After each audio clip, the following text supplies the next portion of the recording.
harus suci niatnya, suci hatinya. Al-Qudus bermakna bersih, tidak cacat hukum. Kemudian Assalam artinya mensejahterakan rakyatnya. Jangan hanya mementingkan keluarga, golongan, apalagi memperkaya diri sendiri sampai lupa dengan yang berada di tempat-tempat gelap. Berikutnya al-mu'min harus mempunyai iman yang kuat. Karena kalau pejabat, pemimpin, pegawai imannya tidak kuat, mohon maaf, nanti jadinya kayak Raja Fir'aun. Al-muhaimin harus bisa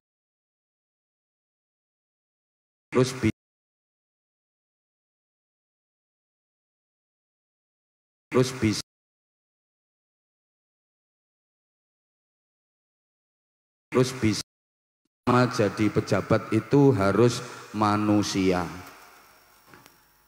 Ya, kalau manusia kan nggak doyan aspal, nggak doyan koral, nggak doyan besi, karena masih ada yang doyan menure masjid itu dimplok. Jadi syarat utama harus manusia. Kalau manusia itu harus sadar sebagai manusia, harus mengerti tentang manusia, harus menghargai manusia, dan harus bisa memanusiakan manusia. Allah memberikan contoh sebagaimana sifat yang wajib dimiliki oleh para rasul itu harus pula diwarisi oleh para pejabat. Sidik, amanah, tabligh, dan fatonah. Sidik itu fatonah. Sidik nggak sendirian, bawa pacarnya namanya amanah. Jadi amanah itu katut sidik minggat gak mulih-mulih, maka pejabat sudah kehilangan amanah. Tabligh udah banyak dipakai di berbagai forum, di berbagai acara.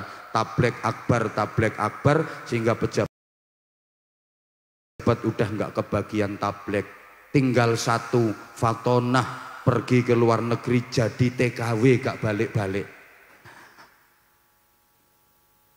Maka kalau saya ketemu kepala daerah atau pejabat di berbagai wilayah, saya selalu berpesan, tolong Bapak kalau melantik pegawai bawahan Bapak, setelah dilantik mengucapkan sumpah jabatan, dapat SK, jangan lupa diajak berdoa.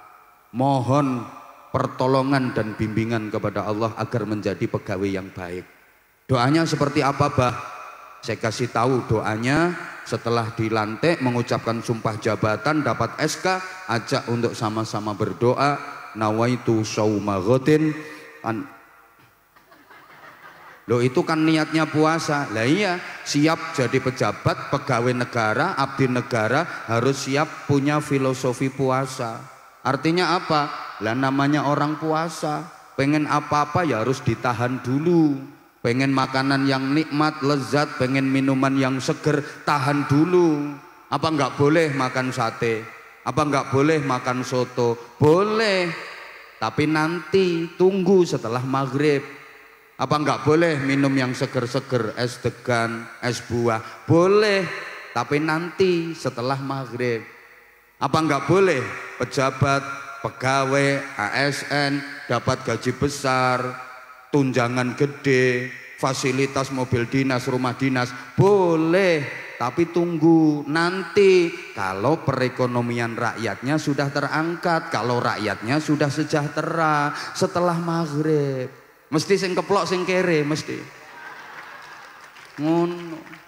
Boleh kok makan sate, makan soto, makan rawon, silahkan. Minuman yang seger-seger, tapi tunggu setelah maghrib. Boleh dapat gaji besar, tunjangan gede, mobil dinas, rumah dinas, mau jalan-jalan ke luar negeri, silahkan.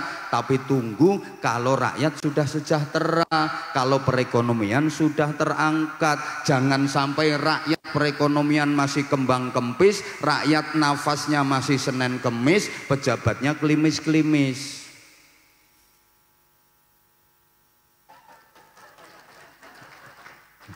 Senenge sing sebelah kene. Allahumma sholli ala Muhammad. Nah, kesempatan yang sangat terbatas ini, karena melu nyangoni ojo cerewet. Saya hanya ingin sampaikan setidaknya ada 6 harapan asasi hidup manusia agar hidup benar-benar bermakna. Ini supaya cita-cita kita bersama Jawa Timur yang makin maju, makin sejahtera bisa terwujud.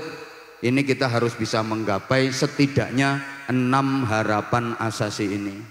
Apa? 1, hidup itu harus selamat. 2, hidup itu harus sehat. 3, hidup harus nikmat. 4, hidup harus manfaat. 5, hidup harus terhormat. 6, hidup harus sukses dunia akhirat. Selamat, sehat, nikmat, manfaat, terhormat, sukses dunia akhirat. Bikin rangkaian kata-kata yang akhirannya at semua, ini nggak gampang, makanya mahal.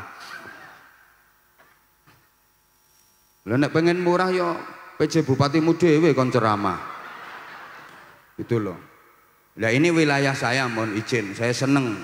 Tadi Kepala Bakorwil, tadi kemudian Pak PJ Bupati, kemudian Pak Asisten 1, sambutannya nggak ada dalil-dalilnya, saya seneng. Andaikan tadi Asisten 1 sambutan pakai dalil, PJ Gubernur sambutan pakai qola ta'ala qola Nabi, mohon maaf saya pulang.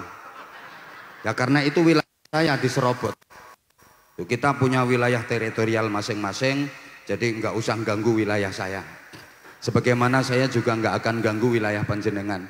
Lah ini tadi saya kok sampaikan kritik, ini dalam rangka menjalankan kewajiban. Kenapa?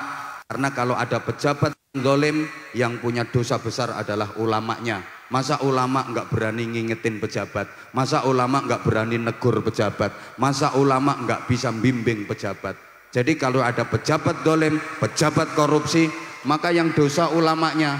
Sehingga mohon maaf kalau saya sampaikan kritikan, nggak boleh marah pejabatnya karena saya menjalankan kewajiban. Zalim, ulamanya yang nanggung dosa. Kalau ada ulama sampai miskin, yang dosanya besar adalah pejabatnya. Jadi di Bojonegoro ini kalau sampai ada kiai melarat, sing dosane gede dewe Adrianto.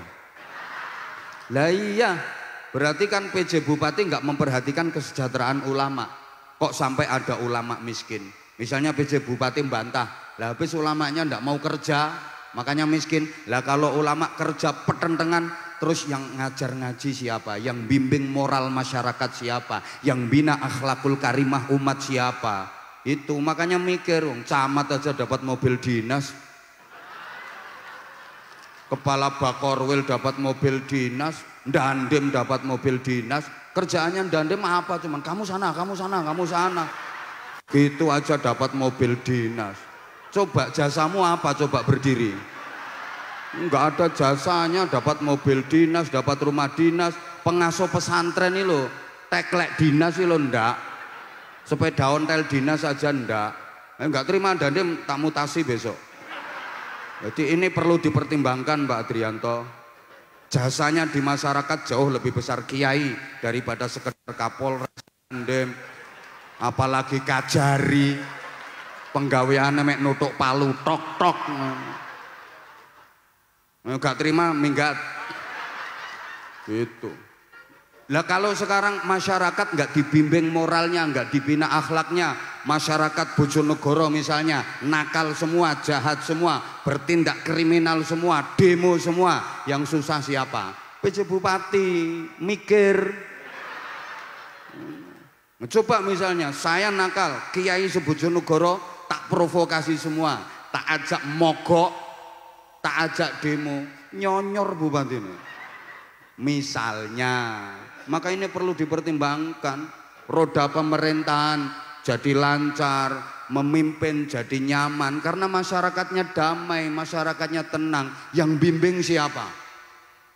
Para kiai, para ulama. Tugas Kapolres ringan, makanya Kapolres kalau ketemu kiai wajib nyangoni. Loh, anggota Mapolres Tuban berapa Andan? Berapa? Cuman 803 itu dibagi berapa Mapolsek itu. Sementara orang sekabupaten yang jahat, yang nakal berapa? Apa ndak kewalahan anggota? Kewalahan. Siapa yang bantu dan meringankan tugasnya polisi? Kiai. Ngono, mikir Kapolres. Tapi saya juga terima kasih mewakili para kiai, setiap ceramah kemana-mana selalu dikawal sama anggota Polri, sehingga perjalanan jadi lancar, kita nggak kena macet, bisa tepat waktu. Apalagi kayak saya sehari bisa 3-4 jadwal. Kayak hari ini nanti saya di Malo, dari Malo ke Padangan, biasa laris sehari itu 3-4 jadwal. Itu kalau dikawal kan kita nggak ada macet, tiu-tiu, insya Allah nanti para kiai masuk surga, yang ngawal yang nganter juga para polisi. Tepuk tangan untuk para polisi. Tapi nganter tok keluar lagi, yang nganter tok, habis nganter yang balik metu mana. Selamat, sehat, nikmat, manfaat, terhormat dan sukses dunia akhirat. Para bapak, para ibu yang saya hormati, sesungguhnya 6 harapan asasi ini kita sudah diingatkan setiap hari ketika kita berinteraksi sosial. Coba, pertama, hidup harus selamat. Siapa sih yang ingin celaka? Nggak ada. Semua kita ingin selamat, kapanpun, dimanapun, apapun aktivitas yang kita lakukan, kita ingin selamat. Di rumah ingin selamat, di perjalanan ingin selamat, di tempat kerja ingin selamat. Betul? Di tempat tidur ingin selamat, lagi makan ingin selamat. Coba makan kalau nggak selamat, gawat, iso kontal sak sendok-sendoknya. Bahkan maaf, lagi di toilet, kita sedang BAB, bahasa Inggrisnya the singing, kita juga ingin selamat. Coba ibu misalnya lagi berjuang di toilet, petentengan, berodol sak usus-ususnya, kita ingin selamat. Maka sebagai orang yang beragama, setiap ketemu dengan saudara, kita dianjurkan untuk saling mendoakan selamat dengan mengucap dan menjawab salam. Itu artinya kan saling mendoakan selamat. Betul? Ketemu assalamualaikum, itu artinya saya mendoakan Anda semua agar selamat. Kemudian Anda membalas waalaikumsalam, mendoakan saya agar selamat. Dan alhamdulillah, ucapan selamat yang itu merupakan doa jadi budaya dan tradisi masyarakat kita. Keren, Indonesia ini keren. Ketemu pagi hari ya selamat pagi, ketemunya siang hari ya selamat siang, ketemunya sore hari ya selamat sore, ketemunya malam hari ya selamat malam. Emang semua kita pengen selamat dan tradisi. Ada yang ulang tahun ya kasih ucapan selamat ulang tahun, lagi lebaran selamat hari raya. Kok gak nyaut toh? Ketemu ya selamat jumpa. Ada yang bepergian selamat jalan, pisahan aja selamat tinggal. Ada yang memasuki tahun baru ya kasih ucapan selamat tahun baru. Ada yang nikahan kasih ucapan selamat menempuh hidup baru. Ada yang sunatan kasih ucapan selamat menikmati bentuk baru. Jadi ya kita semua pengen selamat. Sampai di baknya mobil-mobil besar, di truk-truk itu biasanya ada tulisan utamakan selamat. Masyarakat Jawa juga gitu, punya anak laki-laki kasih nama Selamet. Yo. Kalau Arab ya Abdus Salam, Salamun, Nur Salim. Kalau perempuan ya Salma. Sekarang Salamah, Silmi. Itu karena setiap kita pengen selamat. Kakek-kakek kita, buyut-buyut kita, mbah-mbah kita punya tradisi selamatan. Karena setiap kita pengen selamat, tapi ternyata tidak mudah untuk mendapatkan hidup selamat. Banyak anak-anak kita yang dalam bergaulnya tidak selamat. Yang laki-laki ikut-ikutan judi online, ngeslot, bahkan ada yang terkena narkoba. Yang perempuan ada yang kena imbas pemilu, perkawinan hamil dahulu. Ada pejabat yang tidak selamat. Ada apa enggak? Halo? Ada pejabat yang tidak selamat. Mohon maaf, yang di pundaknya udah bintang aja bisa tidak selamat. Apalagi yang baru melatih. Izin komandan. Lagi melatih loro. Lo yang di pundaknya udah bintang aja bisa enggak selamat kok. Gitu loh. Yang gubernur aja bisa enggak selamat. Yang bupati bisa enggak selamat. Itu bupati beneran, apalagi hanya PJ.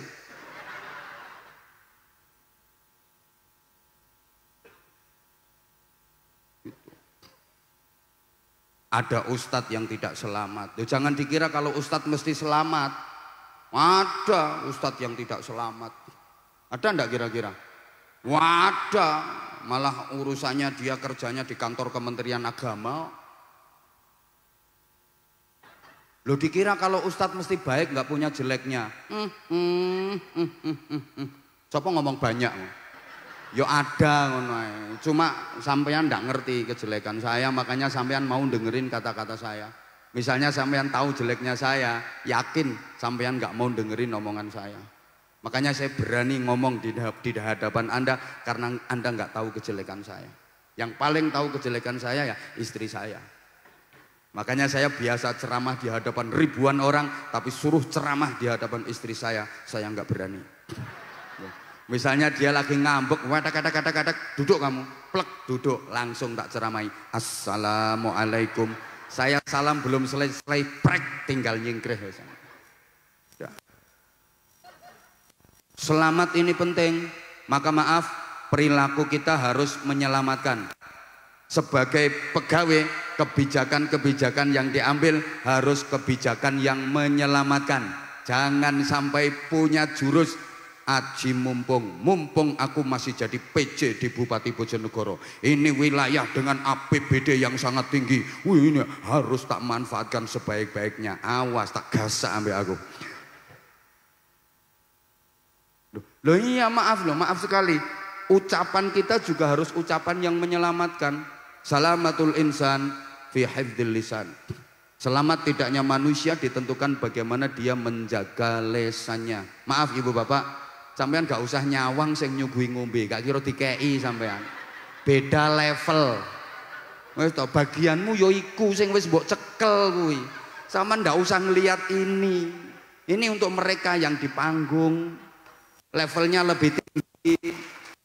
Oh, iki melarat bahagia ya kowe. Lihat aku dong. Wes lihat aku. Tuh wes, tutupno. Maaf banget. Wis ono bagiannya dewe-dewe. Maaf ya. Halo. Yang di atas tolong solidaritasnya ya. Jangan mentang-mentang di atas kemudian lupa dengan nasib mereka yang di bawah.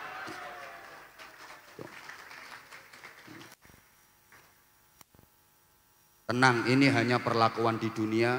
Sepertinya yang di bawah stratanya lebih rendah daripada yang di atas. Sepertinya yang di atas lebih mulia dan lebih baik. Tapi dalam pandangan Allah belum tentu yang di atas ini lebih baik daripada yang doprok di bawah. Bisa jadi yang di bawah dan keplok-keplok itu lebih jelek. Dan keplok-keplok itu lebih jelek. Nah, cepetan. Amahai. Ucapan kita itu menentukan nasib kita juga. Perlakuan yang kita dapat itu ditentukan oleh ucapan kita. Kalau ucapan kita baik ya kita dapat perlakuan baik. Kalau ucapan kita buruk ya kita dapat perlakuan buruk. Coba ibu-ibu, ibu besok berdiri di tepi jalan, ada orang lewat, ibu kasih ucapan baik, pasti ibu dapat perlakuan baik. Ada orang lewat, ibu kasih ucapan selamat pagi, pasti ibu akan dapat perlakuan pagi juga. Ada yang lewat lagi, ibu kasih ucapan hai, ibu pasti akan dapat perlakuan hai juga. Ada orang lewat lagi, ibu kasih ucapan halo, ibu pasti akan dapat perlakuan halo juga. Kita dawak-dawak nih sampean ben iki lho ben mari lek ngitung iki. Ada orang lewat, ibu kasih ucapan yang baik, assalamualaikum. Ada yang lewat lagi, kasih ucapan baik, assalamualaikum. Ada yang lewat lagi, kasih ucapan baik, assalamualaikum. Pasti ibu akan dapat perlakuan baik. Waalaikumsalam, waalaikumsalam, waalaikumsalam. Atau bapak besok pagi berdiri di tepi jalan, ada orang lewat, bapak kasih ucapan picek. Insya Allah nggak sampai 5 menit ndelosor sampean. Dihantemi wong. Oh, ternyata wong kita galo juga ngerti picek ternyata. Tak pikir wong kita galo ndak ngerti picek. Loh? Ya karena ucapan kita jelek, lakuan yang dapat juga jelek. Paham? Bahkan ucapan ini adalah cermin dari apa yang keluar dari lisan kita itu ungkapan dari isi. Nah, yang keluar dari lisan kita ini ungkapan dari isi hati. Ibarat yang keluar dari cucuknya ceret, wong Palembang nggak ngerti ceret ya bene. Itu ya apa yang menjadi isinya ceret. Ceret kalau dalam isinya teh, dituangin dari cucuknya pasti keluar teh. Ceret kalau dalam isinya jahe, disuntek dituangin pasti yang keluar jahe. Ceret kalau dalam isinya kopi, dituangin disuntek dari cucuknya pasti keluar kopi. Ceret kalau dalam isinya susu, dituangin disuntek dari cucuknya pasti keluar susu. Bapak Ibu, susu pasti dua, karena namanya susu pasti dua. Kalau hanya satu susu. Nah kalau dua susu, kalau susu. Loh, ini saya ada pengalaman, pernah ke kantin ditanya sama pelayannya, Mas pesen apa Mas? Susu Mbak. Dia tuh nanya, pakai es Mas? Ya mesti susu pakai es Mbak, kalau nggak pakai es ya aku ngono. Ya kayak nasi bebek itu harus pakai B, pakai nasi Lah ceret kalau dalam isinya dawet disuntek dari cucuknya yang keluar dawet. Makanya kalau hati kita baik, yang keluar dari lisan kita juga pasti baik. Ibu kalau apa yang dibaca Ibu? Alhamdulillah, itu cermin bahwa hati Ibu baik. Tapi nggak semua orang seperti itu. Kadang ada orang bersin itu bukannya alhamdulillah, tapi yang disebut malah nama-nama makanan. Soto, bakso, es teh. Ini berarti isi hatinya adalah departemen perbadokan. Bapak misalnya lagi jalan, enak-enak jalan, kaki terantuk batu, kesandung cetet. Yang dibaca apa Bapak? Innalillah, astagfirullah, ya Allah. Itu cermin hati yang baik. Tapi kadang ada orang lagi jalan enak-enak kesandung jedet, itu yang keluar malah binatang berkaki 4. Sopo ngomong asu mau? Mungkin tak samar-samar no binatang berkaki 4 malah dijelas-jelas no. Itu berarti cermin hatinya seperti itu. Hati-hati, ucapan kita harus menyelamatkan, perilaku kita harus menyelamatkan. Semua kita ingin selamat. Nah, hati-hati para pemegang kebijakan, jangan sembarangan tanda tangan dan stempel. Jangan sampai tanda tangan dan stempel itu tidak menyelamatkan. Halo? Halo? Apa ndak ingat ya? Ada kiai ahli ibadah itu gagal masuk surga, padahal administrasi alam kubur sudah beres, proses hisab, proses akhirat semuanya sudah beres. Tinggal masuk surga. Dia mau buka pintu surga, ternyata pintu dibuka, terhalang oleh kayu raksasa, sehingga dia nggak bisa membuka pintu surga, nggak bisa masuk surga. Itu gara-garanya sepele. Sang kiai itu lagi makan, kemudian ada daging yang di sela-sela giginya. Bahasa Inggrisnya the skeleton. Lah, bersamaan dengan itu istri sang kiai, ibunya itu lagi nawar kayu bakar. Lagi nawar kayu bakar. Dulu belum ada kompor, belum ada LPG, maaf. Ada penjual kayu bakar yang dipikul itu. Lah karena kiai ini di giginya ada selilitannya, dia tanpa sengaja itu dia beset kayu kecil itu, sak selilit sak piro. Kemudian dia masuk ke rumah sambil ada sela-sela ada dagingnya itu loh, paham? Ternyata nggak jadi dibeli abunya. Gara-garanya itu, hanya selilit kecil itu bisa menghalangi dia masuk surga. Karena kayu selilit yang sangat kecil itu di akhirat menjadi kayu raksasa yang menghalangi pintu surga baginya. Hati-hati, bisa jadi bupati nanti mau masuk surga, pintunya nggak bisa dibuka, terhalang oleh stempel dan pulpen. Iya, beneran loh ini, hati-hati. 2, setelah selamat hidup itu harus sehat. Allahumma sholli ala Muhammad. Nggak ada yang pengen sakit, betul? Karena sakit itu nggak enak. Ibu, dilanjut gak ini? Kalau sehat segalanya jadi nikmat. Mohon maaf.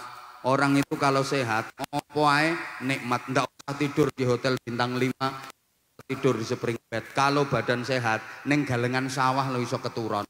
Karo dodolan sego pincuk lo iso keturun. Pae sehat, gitu loh.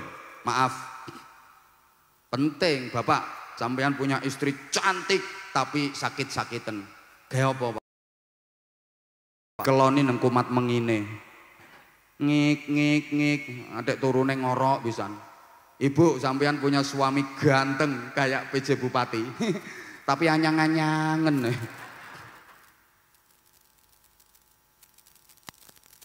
Sehat itu penting. Ketika kita berinteraksi, ketemu pertama, setelah saling tegur sapa, mengucapkan salam, assalamualaikum, waalaikumsalam, gimana kabarnya, sehat? Yang ditanyakan pasti kabar kesehatan.